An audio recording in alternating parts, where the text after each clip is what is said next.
And the short story is, what happened is that my girl dumped me the day I bought the wedding ring, and 2 weeks later I became a Ugandan action movie star.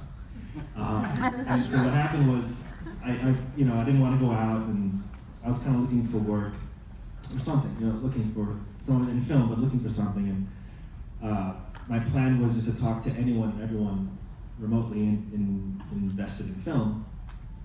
And my brother had this friend who was doing, he was working in an NGO in Uganda, doing films, but doing, like healthcare and politics, stuff like that, which basically I don't really care about. But I went to the breakfast meeting, like the day after, and to cheer me up, he showed me the trailer for Who Killed Captain Alex. And I wasn't laughing. I was like, well, what the hell is this? And he's like, oh, it's just this funny thing in Uganda, I'm like, no, but what is this? Because I thought it was genius. It was crazy, it's funny and this, but I couldn't figure it out. Because I didn't see the trailers, but you get the idea is that if in the West, if you have no money, you shoot a love story. You shoot a family reunion in your house of state. You don't make a war film. And with 200 people and helicopter explosions, and then do it seriously. There's no irony in this. Yeah, they're very self-aware, and it's funny in this, but they're not nodding to the audience and not winking, And plus, I thought his storytelling, I just thought it was incredible just from the little clips I saw. But there was no information. There was just one 90-second trailer and one 30-second trailer that had millions of views, and a lot of people were talking online, but no one knew anything.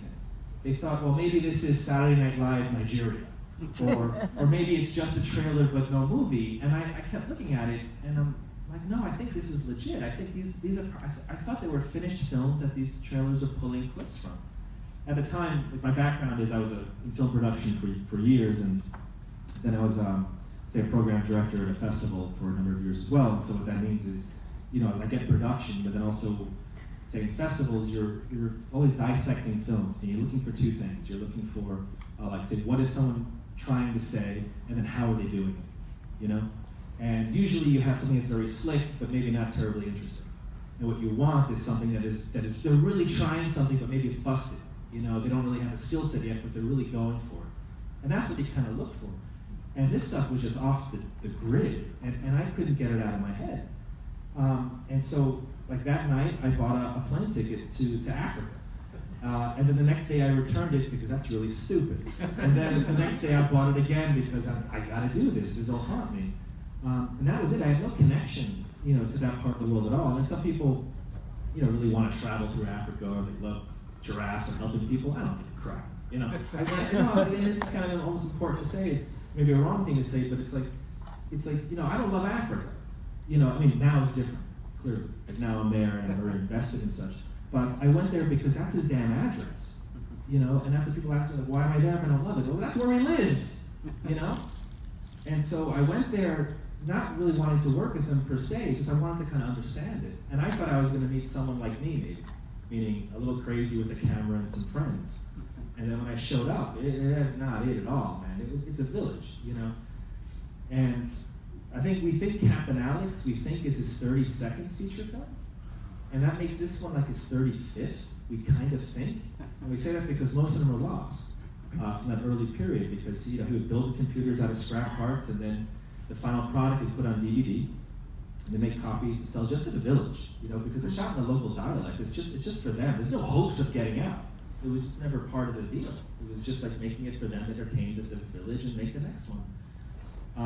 And so when I show up, I'm like holy crap, and I'm not a filmmaker per se, but I was the closest he's ever met. And so when I showed up, and we spoke I have a lot of this on video, that very first moments we met, and we talked for over 6 hours. And he was really excited because I was the first one asking these questions, like how do you market it? What is the software you're using? What's the hard drive and this? What's the processors? What's the software? And he was like, oh my God, no one's ever asked me. And that was it. And so that night, I couldn't sleep. By the time I got back, it was 3 a.m. to the center of Kampala, and he was awake also. So I just called him at 3 in the morning. And I said, look, I want to work with you. I want to help get this out, but I think I also want to act. And I'm not an actor, and I'm very clear to him. But when you're there, you just want to play. You just want to do it. And so I said, look, I think I want part of it in this, but also I think I want to act. And he got very quiet. And he said, let me think about it. And I thought that meant maybe yes, maybe no. What it meant was, let me write a movie for you. And that's this. And then he said, okay, so come like tomorrow and meet everyone. And I'm like, well, who's everyone? Because what I met was just him and the wife who had over tea and like 30 kids. I thought he had 30 children. It's not, it's just a little kids in the village play. It's just a cool place to play. You know? And I'm like, how does he even find time to make movies, man?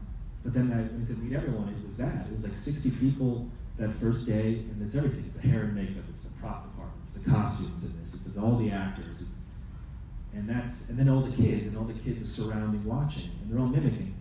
So if they're doing a kung fu scene, just on the other side of the camera are the kids in the village doing the same thing.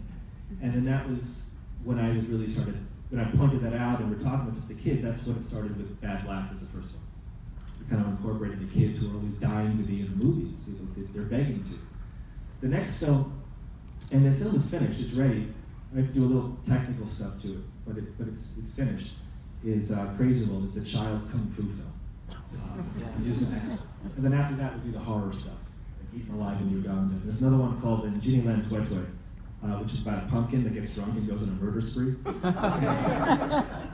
For real. And what's great about that is that the pumpkin I can get a visa for. You know, so I can just bug it. I could bring him in person.